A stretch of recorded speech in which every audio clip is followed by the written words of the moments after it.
Hi everyone, and welcome to Tales from the Road, Cities of Literature, where we'll be discussing our experience on working on our student-led publication, UNESCO Cities of Literature, a collection of articles, interviews, reviews, and short stories that explore our global literary landscape through the themes of heritage, survival, connections, and community. The first theme in our publication is heritage, which includes the non-fiction pieces about folklore and literary identity, the Irish independent publishers The Stinging Fly and Little Island, the World Goadam collection, and the short story The Devouring. It explores the literary heritage and cultures of UNESCO cities of literature around the globe. I'm Mia, and I was the lead editor of the World Goadam collection book review, and with me today is Sage and Chloe, and we will be discussing the theme of heritage by talking about the folklore article that Sage was the co-author of, and The Devouring, which Chloe co-edited. So, Sage, what drew you to choosing or pitching the folklore article? Quite a few things, really. I mean, I feel like everybody grew up on folk tales, and I have a lot of international friends around the world, and hearing the different stories, or even like the same story but with different adaptations, was very interesting. So I just thought bringing that back, like old childhood, bringing it back to now would be really interesting and fun. And, Yeah, love a bit of nostalgia. Yeah, exactly. And Chloe, if you had to describe The Devouring in one sentence, what would you say? I think I call it a suffocating glimpse into the mind of one haunted by his past. I think that's the direction it took, although obviously its first iteration was very different in terms of, I think it wasn't as in his own mind. I think that that's such an important part of it. So Yeah, that's actually a beautiful description, especially knowing the story. Also, with Sage. Hello there. Was there a particular city you found whose folklore and literary heritage interested you the most? I mean, I was obviously in charge of doing the Japanese folktale Mhm. Inokiyama, which was Momotaro. That one really was very interesting. The history of it, from where it began to where it is now, it's very different, but also the same. And there's a lot of there's a lot of places. There's a statue in Okayama of Momotaro, so sorry. So yeah, that was the one that drew the most, but also Baba Yaga, because of the different adaptations of her being good and bad. I thought that was very interesting because you don't get many of those nowadays. So, Yeah, definitely. I also, please correct me if I'm wrong, I heard as well that you were doing a study abroad and that you were interested in like Japan and the folk tales and stuff. I mean, fingers crossed I get it. But, I might be teaching abroad in Tokyo, or Okay. I don't know I forgot the other place's name, to be honest, but teaching English to students. So I'm currently learning Japanese. I don't know a lot yet, but I'm learning it. So yeah, it was kind of a nice gateway into learning about their heritage, and Yeah, definitely. yeah, their stories is really, really cool. Honestly, good luck with all that, and I hope you get it well. Thank you. Of course.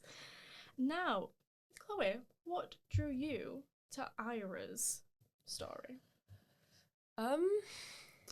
I think a lot of things. I think when I read it, it's such a well-written piece that I was like instantly very invested in it.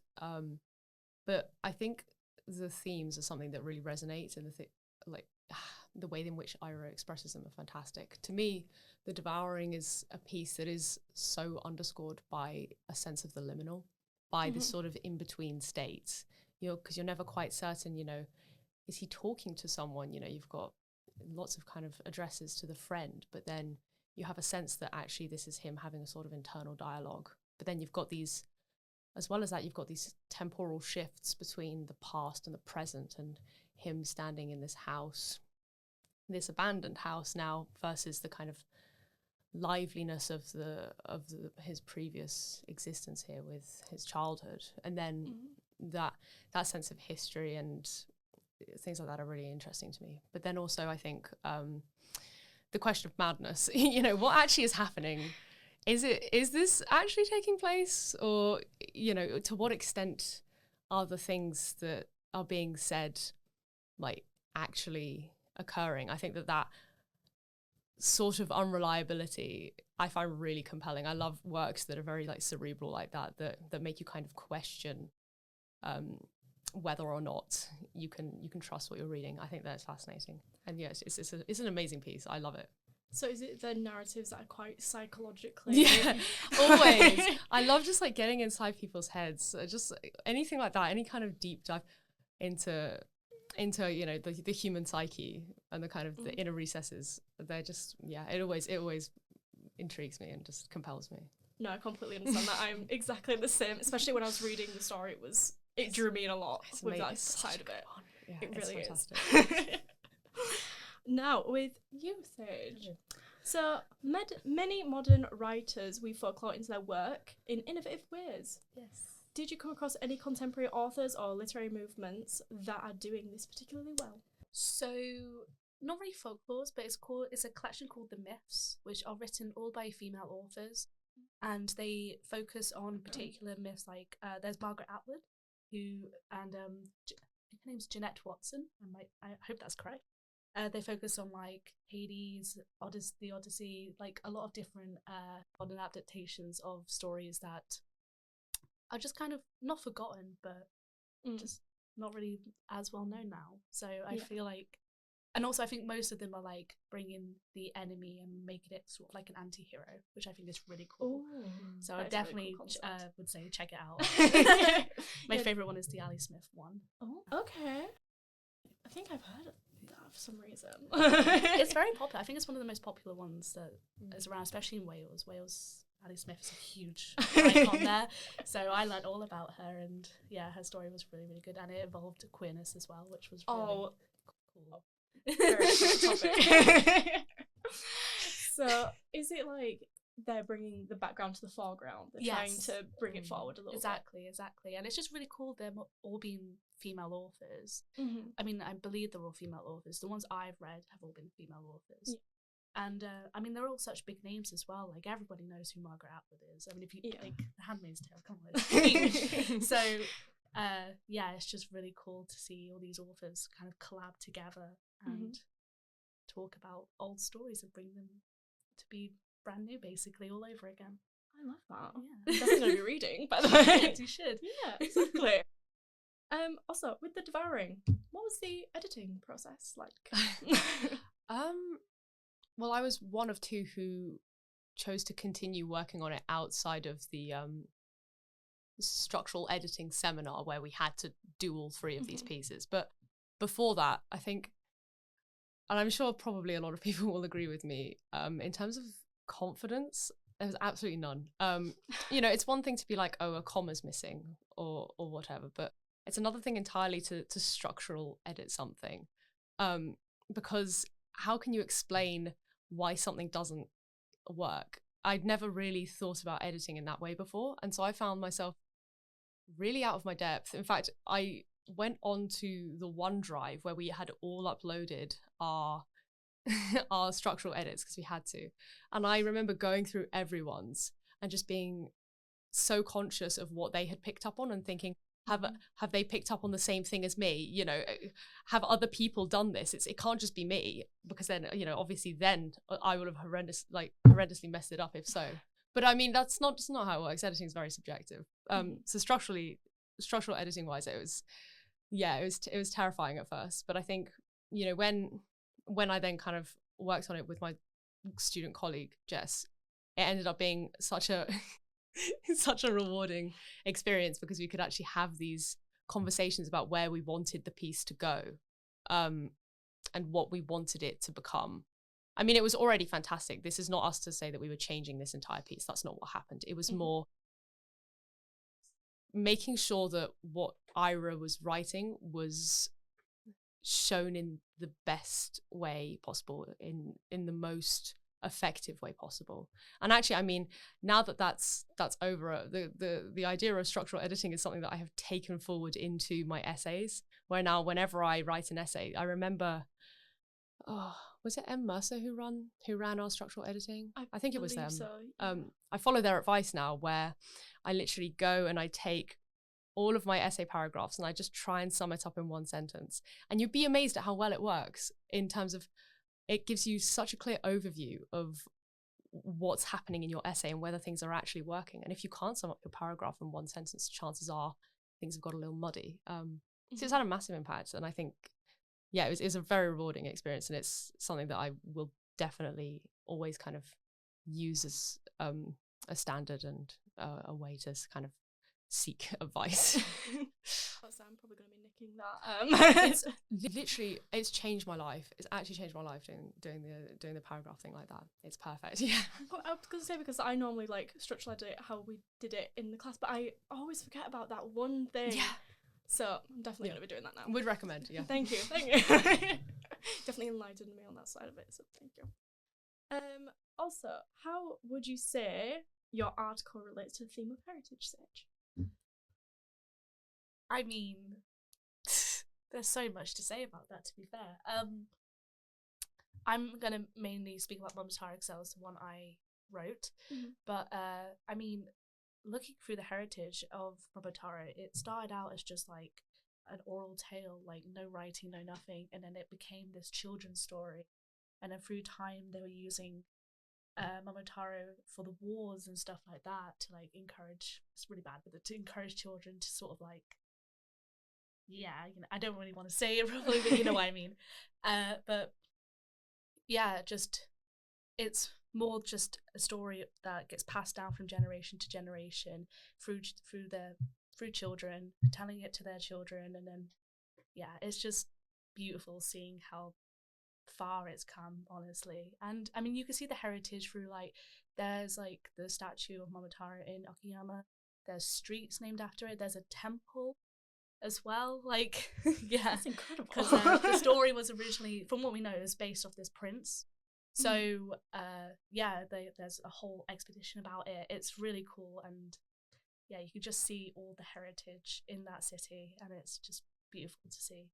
That's beautiful. I want to go there. Yeah, I want to go there. I'll visit you. Yes, when you're doing your when you're doing your teaching course, I'll be there. Don't worry. I'll hold you to that. Thank you. Now, final question, Chloe. How would you say the Devouring relates to the theme of heritage? I think it relates in a number of ways. The first of which is, I mean, it was originally called Siam Gothic, and Siam obviously being the former name of Thailand. So you've got the heritage of the past and these kind of colonial themes, which are weaved into the narrative itself, alongside this kind of more interpersonal heritage and the kind of idea of emotions and experiences being passed down from people in authority positions, the mothers in this sense. So that kind of heritage and that passing down in that sense. And then you've also got the sort of the heritage of like non-traditional familial bonds and how they kind of are carried through our lives. So I mean, when the speaker kind of looks to the past and addresses the friend the whole time, you've got this sense of like needing to pass on the story. And I mean, even this written text is a form of heritage in this way. This piece is an example of passing on one's own experiences or a person's experience and kind of providing that to the readers. And I think that is not just in the heritage, not just in the Devouring, not just in the heritage section of this book. I think that is what this book is doing at its core, is it's passing on stories to those who perhaps haven't experienced them before. So, yeah. Incredible. Thank you so much. That's a pleasure. I cannot rid the thought of you from my mind, friend.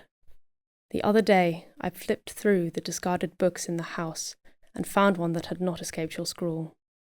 You had a penchant for writing in books, which drove our mothers mad. Do you remember?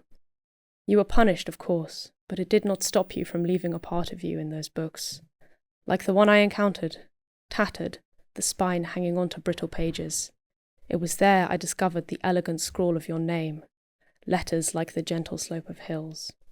Seeing your name transported me back to a time when we were boys, when we lived in this house. Or rather, the house lived in us.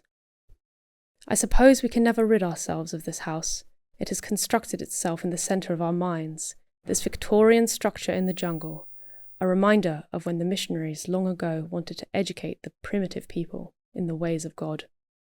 They took control of the countries surrounding ours, claimed their riches as their own, and executed those who did not yield to their command. With us, they were unsuccessful. We had our own ways our mothers beat into us through endless repetition of precepts and chants, endless like the busy work of ants. Our mothers attempted to erase whatever colonial temptation there was left, an impossibility, and then began restoration of the house after decades of neglect. The jungle would have claimed the house had it not been for our mothers, vines snaking in and out of every crack in the wood, twining along the columns, sprouting through the cracks in the steps. The roof was a carpet of moss. Perhaps it should have. Not long after we came to it, the lot of us drawn to this house like moths to fire. We were children, lost and poor and abandoned, without any sense of right and wrong, or the direction of wind or sun. I will tell you now, friend, when I found the book with your name within its pages, it was like a pleasing breeze blew through me. And to be cool in the heat of a jungle is supernatural in itself. Back then, we were never cool, sleeping in a crowded room upstairs, so many of us crammed on the floor. We woke in puddles of our own perspiration. The nights left us parched and desperate. It was then that our mothers came with a bucket of water. However much we spilled, whatever we let, the house sucked in. We could never escape it. That's not entirely true, is it? You escaped. You left. The next theme we explore is survival, which includes the non-fiction pieces about Ukrainian wartime poetry, oral narratives, and the short story A Dream to the Sleeping Soul. We focus on how literature can give voice to underrepresented communities and how the expression of traditions may have shifted, but they are still present. Hi guys, I'm Scarlett and we're here for the survival section of this podcast. So I'm on the content creation team, and for our book UNESCO Cities of Literature, I co-wrote Bibliobus. Today we're here with Emily, who co-wrote Culture, Connection and Community Ukrainian War Poetry as Resistance, and also Leah, who was on the editing team for our fictional piece A Dream to the Sleeping Soul, which was written by Davika. So, Emily, what did you enjoy most about working on this article? For me, it really was the collaborative process. Yeah. Me and my co-writer, I think we got fairly close during the process. Even though I was initially designated as the lead because the article was my idea, Yeah. the way that we divided up the work was really quite, really played to our strengths. So I did most of the sort of the creative control, sort of, that's the sort of way we want to do it. Yeah. And my co-writer did most of the research and the sort of external parts of it. So it's really, it's so really nice healthy. that you can play to each other's strengths Yeah, it really and work was. together, and also build that connection between you two and create like long-lasting friendships through the book, which is through really, UNESCO, really nice. absolutely. So Leah, if you had to describe A Dream to the Sleeping Soul in one sentence, what would you say? Well, it's very dreamy, very like Yes. surrealistic. Yeah. And I think it's quite like a deep and profound story of childhood 100%. and family dynamics, and I think it's Yeah, I know, I really agree. When I was first reading it for the first time, I was like, whoa, this is deep. And it is really, really dreamlike. I think the whole sea metaphors and everything like that, it's really interesting. So what would you say were the challenges of working on the article about Ukrainian war poetry, Emily? Obviously for us, because it was such a serious topic, it was a little bit difficult navigating, balancing the sort of serious tone against, it's not a completely light-hearted publication, but it's a little bit more. So it was a little bit difficult kind of juggling those things. And again, also the sort of the difficult political issues. Yeah. Obviously, neither me nor my co-writer are experts at all in any of that. So we very much tried to lean into the lens of the UNESCO cities, sort of, and how they were coming together to help people in Ukraine and the Ukrainian cities of literature. We tried to do it all through that sort of lens to try and skirt some of those, issues that we need to leave experts to talk about. Topic. Yeah, absolutely. And also, like, if you're delving that deep into it yourself, it can really affect you sort of emotionally. So you need to sort of take that outward lens and look at it definitely through that way. Leah, what is your favourite part of this story? I really love all of the like Indian mythology that was mentioned. That was really interesting to learn about as we were editing the book and the story, and it was just something very unique. And I'd say that was my favorite part of the story. Oh, amazing. So Emily, when you were writing the Ukrainian wartime poetry section, what interested you about it and what drew you to choosing this article? I think so. When we were initially pitching our ideas, I think for me it seemed important that as there were cities of literature in Ukraine, you know, during wartime, it seemed important that, you know, to sort of bring together this kind of wide bracket idea of what the UNESCO Cities of Literature Network was. It seemed really important to kind of look at that and see what is a city of literature when it's under attack during wartime. And again, you know, when my co-writer was doing some of the research, it was really, really heartening to see how the Cities of Literature Network had sort of come together to provide support and show support for the Ukrainian cities. But also on the other hand, I was very interested, you know, again, through our research, we found all this literature, all this poetry that was written, and it really fascinated me, you know, in the way that poetry in this sense becomes an act of defiance and resistance. Yeah, I love that. Yeah, it was really interesting. Wow. Leah, what was your working relationship with Davika like? It was really, really great. Davika was very responsive to all of the feedback that myself and the editing team had. That's amazing. And we were sort of apprehensive and unsure of how to approach it, because obviously A Dream to the Sleeping Soul was an extract from her like larger book.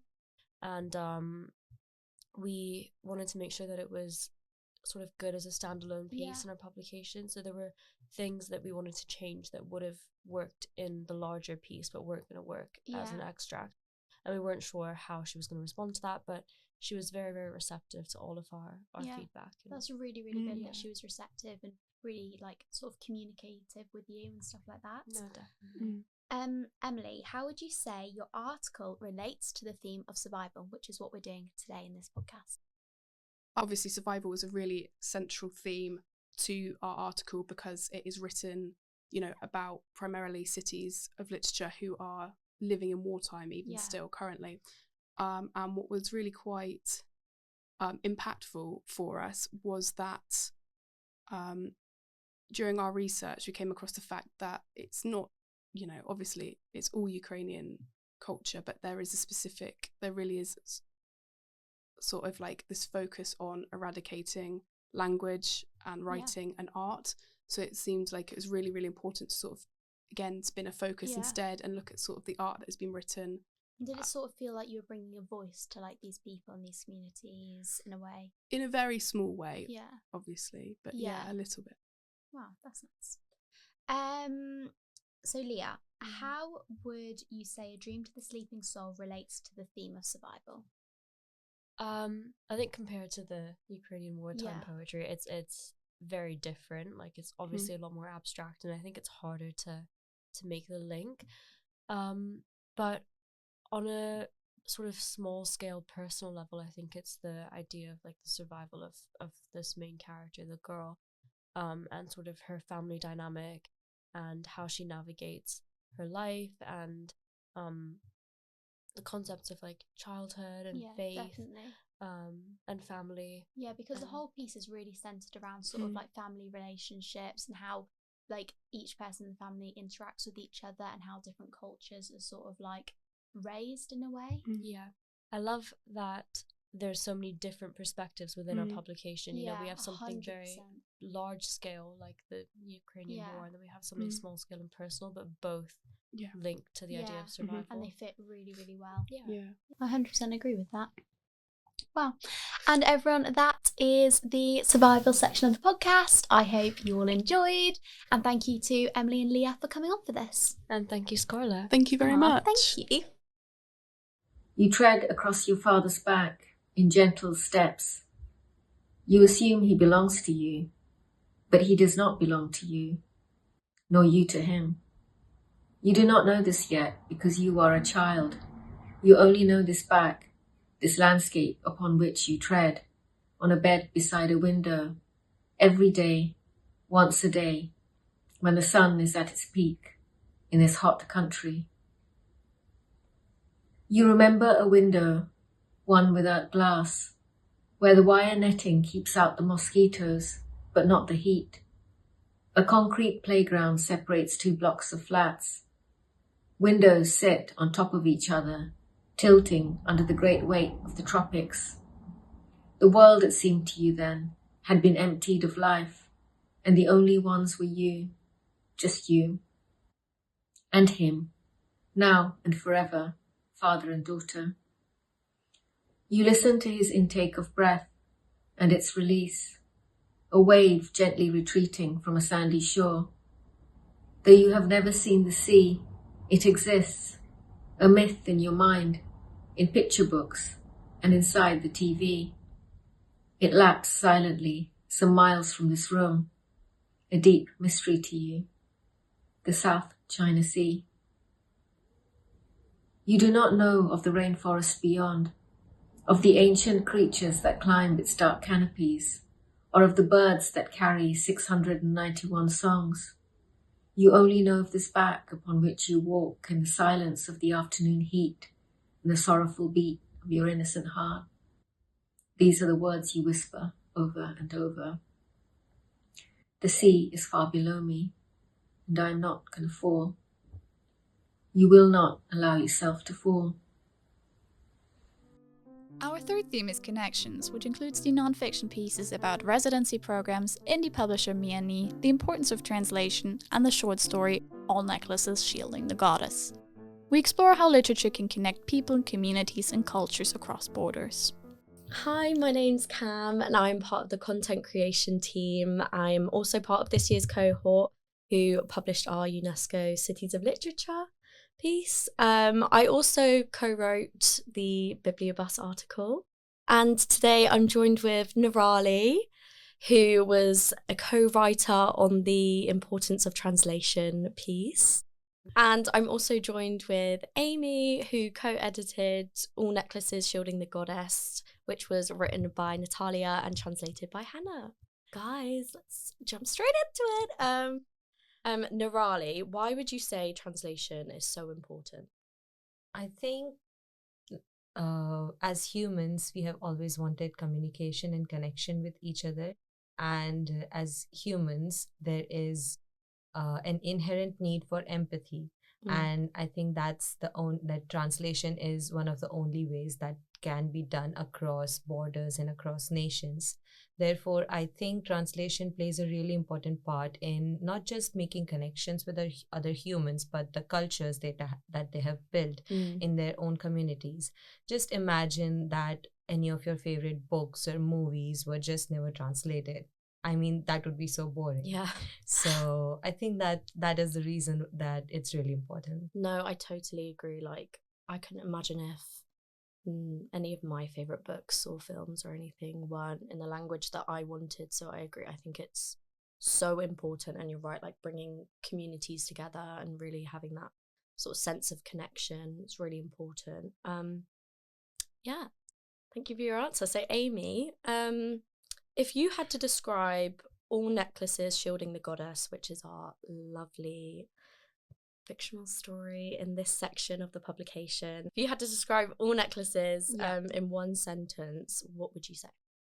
I think I would say circular, because the narrative is very much a circular narrative, and you get the sense of the kind of thread of the necklace that's joined from one end to the other is kind of quite present in the narrative style of the story, where we start obviously at the beginning and things get kind of slowly linked together, and then you get this beautiful moment at the end where everything kind of fits together and makes sense. So yeah, I would say circular is the way to describe. Yeah, no, I love that. I love that description. It's like really cool. I agree. So Nirali, back to you.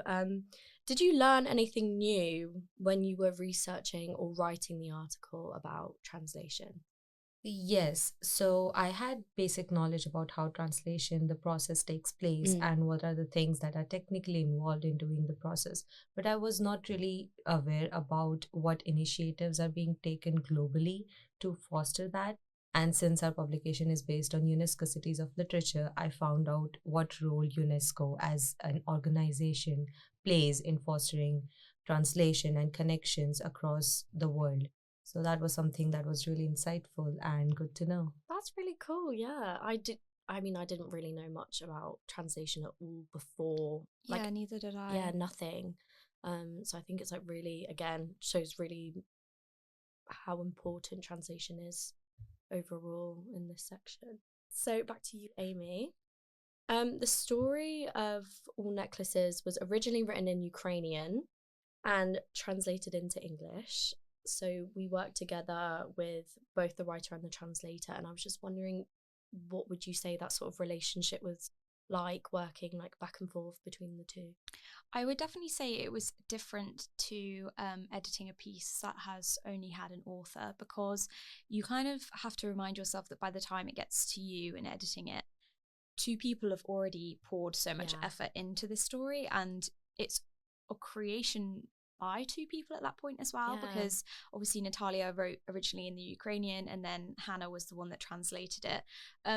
And it was interesting because when we provided our kind of comments and feedback, it was nice to be able to bounce off of two people's opinions on that feedback as well. And they both at times did have different kind of approaches to the feedback and edits that we suggested, and it kind of made it easier to have the third party to be able to discuss what might work and what might not work as well. And it was kind of interesting because it just felt more like a discussion rather than necessarily obviously giving one person feedback, and I really enjoyed that because there was a lot of times where we got to actually talk a bit more about what the meaning of the story was and Natalia's kind of intentions behind it. That's so cool. Yeah, so it feels more like a collaborative piece than sort of like just one-on-one. Yeah, definitely. That's really cool. Yeah, I really like that. Nurali, almost all of the authors working on this article have an international background on the translation article. Would you say that sort of significantly shaped the article in any sort of way and pushed you into one narrative, or not really? No, I think that was really interesting, and coincidentally or not, I don't know, very helpful, because all of us coming from background where translation was a part of our lives from a very young age. So it was just a part of our life, not something that we were new to. So we had our different perspectives to pour into, our different outlooks that we were putting in while researching about the article. So yes, I think it played a really good and important part while writing the article. Yeah, that's really cool. Yeah, I guess all of you having your own experiences, and that sort of like, you have like little inflections of that in the piece. I think that's really important as well. I know it was like a coincidental thing, but yeah, totally. I would like to add, like, for example, while writing the article itself, Lei was researching about things in China, and she wrote her piece in Chinese, and then she translated it to be included in the article. That's so lovely. That's cool. I didn't know that. No, I didn't know that either. See, it's like we're still learning new things, because it's like we were all so spread out on the pieces that we didn't always like know what everyone was doing. But like that's so cool that that she was really doing that. Yeah.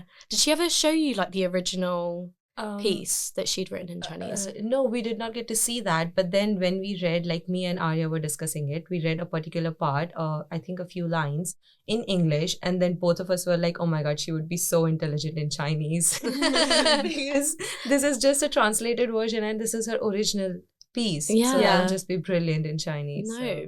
We should totally have added like a section in the back that was like the original. That would have been so that would cool. have been interesting. Guys, really wait for the special edition.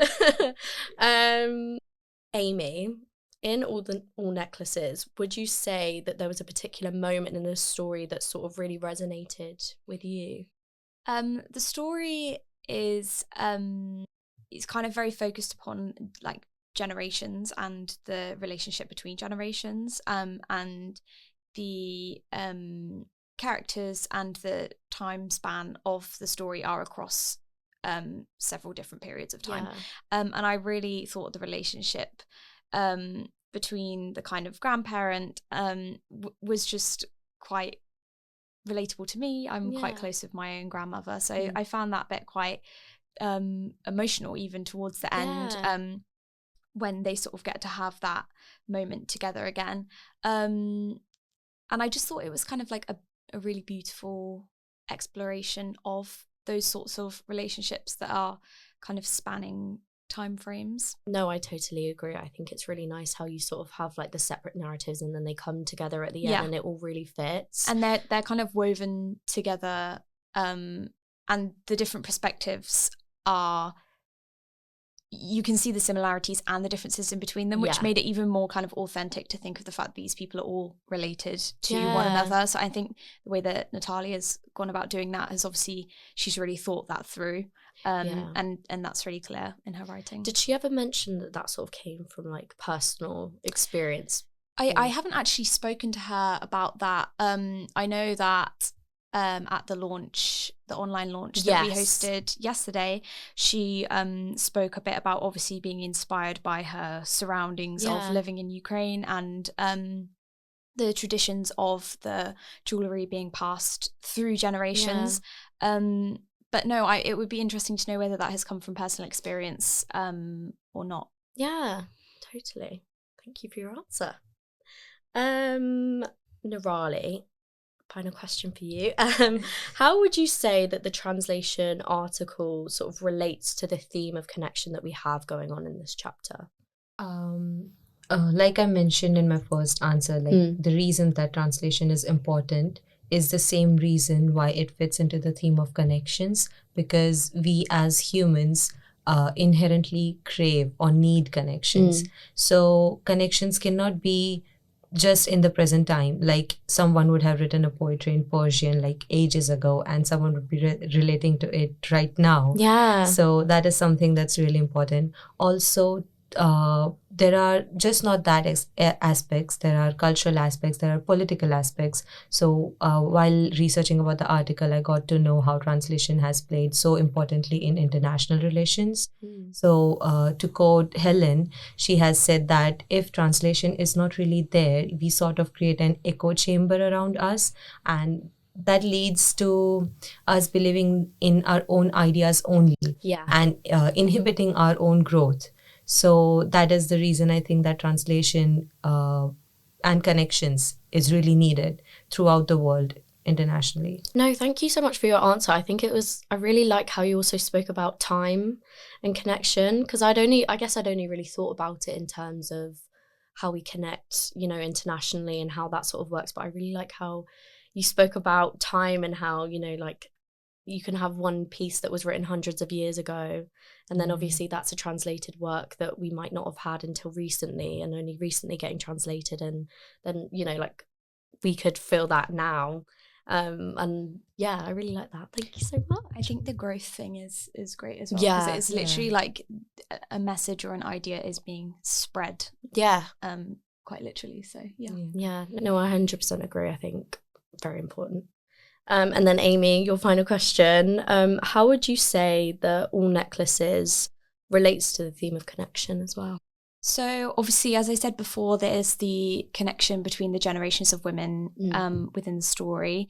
You've also obviously got the connections between timing. So there's the present day narrative, and then the original narrative sort of begins, I think, around the time of the Second World War, we're supposed to imagine. So the cultural shifts in the different time frames explored by the narrative obviously have different kind of like connotations within them. And I think that kind of linking to what you said, Nirali, about the times having connections running through them, the generations having connections running through them. And a big thing about that is the inheritance of the jewellery, which is explored within the narrative. So these beautiful necklaces, which traditionally I think are seen as inheritance and are passed down to people. And then the kind of like speculative aspect of the narrative, which links these necklaces to sort of supernatural power as well. I feel like I've gone on a bit of a tangent there, but the connections between women, I think. The woman as kind of a nurturer, a mother, and also a witch in the case of the story. Yes, very key themes. Thank you so much, guys, for your answers. And thank you for joining us, everyone. Stefza arranged the necklaces on her chest as if preparing for a church holiday. Fine pearls, slightly curved like river pebbles, a string of garnet beads, dark as blood, and rows of coralli, with a smattering of silver and brass beads. She added a glimmering glass necklace on top, along with a beaded herdan, fastened to a red ribbon around her neck. The red string was essential. No shield was too strong when practicing witchcraft. Stefza had bedded plenty of herdans herself and received just as many in payment. The colorful ones, like a flower garden beneath the windows, with dense, star-shaped patterns, were the dearest to her heart. She crowned the coral necklaces with zgardas, a string of darkened brass crosses. Altogether, this tinkling, colorful luxury, worthy of a wealthy young lady, no less, cost so much that Stefza could have a new house built, should she be willing to sell it all, that's it. But such an idea would never cross anyone's mind. The jewelry was cherished and passed down as inheritance, a young woman's amulet preserving memory, as power too that witches pass down to their successors. Nia. Grandma Stefza has sold her last necklace back when she was living under occupation, 3 decades before Nia was born. At that time, genuine coral beads, the color of a grapefruit core, were as rare as grapefruits or oranges themselves. Nia invented the name for this shade herself years later when she bought her first coralli and ran her fingers along the beryl beads threaded onto the string, interspersed with silver cylinders that resembled seeds. As she touched the beads, she recalled her grandmother's story, how she had sold her coralli for the equivalent of 2 months' salary and never regretted it, as it was a small fortune by the standards of those days. Perhaps her only regret was not preserving anything for Nia, but such were those times. People had nothing to call their own, family inheritances and stories were scattered, names were forgotten or silenced as if someone expressed too much sentiment for the past. They could have found themselves in a harm's way. Nia never had the chance to ask all her questions while her grandmother was still alive. The final theme we focus on is community, which includes the non-fiction pieces about bibliobuses, Montevideo's The Night of the Bookstores, the Silent Book Club, and the short story The Kiss. We explore how literature can form, bring together, and nurture communities. Hey everyone, I'm Penny and I co-wrote the Bibliobus article and I am on the social media management team, and today I'm joined with Emily, who helped edit The Kiss by Mandy Harris, and Amy, who co-wrote the Silent Book Club. So, jumping straight into the questions. Amy, can you explain what a Silent Book Club is? Yes, so basically a Silent Book Club is kind of like a no pressure, no strings attached book club. So you turn up at the venue, you bring whatever you want to read with you. That can be a book, that could be a magazine, that could be the back of a cereal box, like literally anything. And you all gather in space, and then a timer started and you all read silently for an hour. And then there's an option afterwards for conversation if you want to chat with other people that have come to the book club, or you can just go home. So yeah, it's really just a really nice informal, non-traditional kind of book club. Love it. Did you go? Yes, I did. How was that? It was amazing. Yeah, it was really nice. It was definitely a kind of nice break from day-to-day hectic life. Okay, right. Emily, if you had to describe The Kiss in one sentence, what would you say? I would say it's a coming of age story for our protagonist Indira, set against the beautiful Granada backdrop, with her sort of realizing that, she can do what she likes with her life, regardless of what her parents think, what society thinks, and, regardless of what happens with her wavering relationship with her long-term boyfriend. I think you described that perfectly.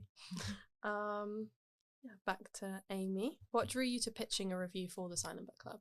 I think so this was before we had attended the book club, and we were really interested in being able to experience what it was like, because obviously we'd heard kind of descriptions from people, and then we thought, it's a local opportunity, so it would be easy for a few of us to go and actually see what it was like, and to be able to kind of review something from a first time experience was really good, because we had kind of like a completely fresh slate, fresh perspective, and yeah, it was really interesting, and I genuinely actually really enjoyed myself. I think it was pretty unanimous as well, and people wanted that review definitely to be in the book. So Emily, do you think you would approach editing differently now after editing this story? Definitely. There was one particular phrase that I sort of tripped over when I was initially editing First Kiss, and it was the phrase yogurt pots. There's a description of people drinking out of yogurt pots, and my immediate thought, of course, was like plastic sort of Muller yogurt pots. That's all I could think of. And I was sort of talking with my co-editor, and they were like, no, that's not what it is. And I was like, well, I think, I guess it sounds really weird. I don't think people are going to know what this is and all this sort of thing.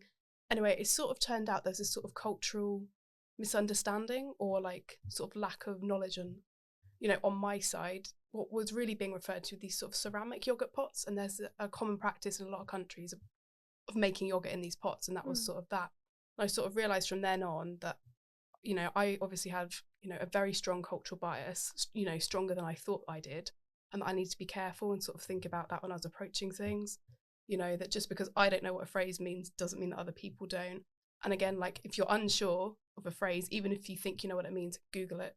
Just Google it. It'll save you a lot of hassle. I think I found that actually a bit writing the Bibliobus article, like having to translate things across.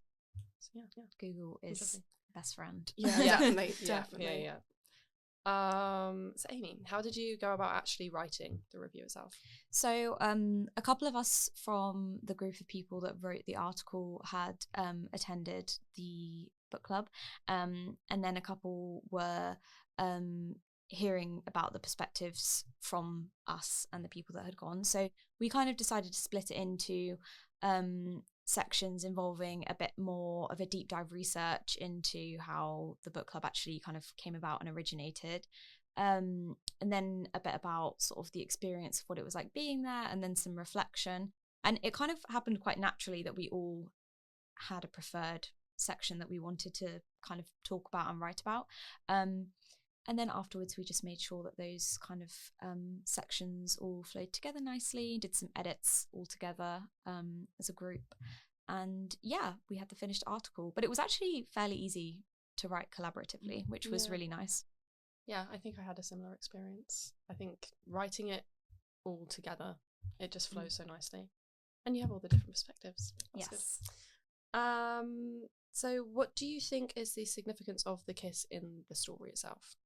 I think the significance is that in the sort of initial, I guess, sort of betrayal when Drew kisses Fiona, the real issue is not necessarily that he kisses her, it's more the sort of embarrassment, I think, on Indira's behalf. It becomes this sort of, sticking point between them that, is quite difficult for them to get over. And I think then the kiss that then Sophia has with Drew sort of reverses that embarrassment and puts it on him. This kiss now embarrasses him rather than Indira. And I think it's only sort of because of that there's this glimmer that they might be able to sort of resolve this and move through it. Yeah.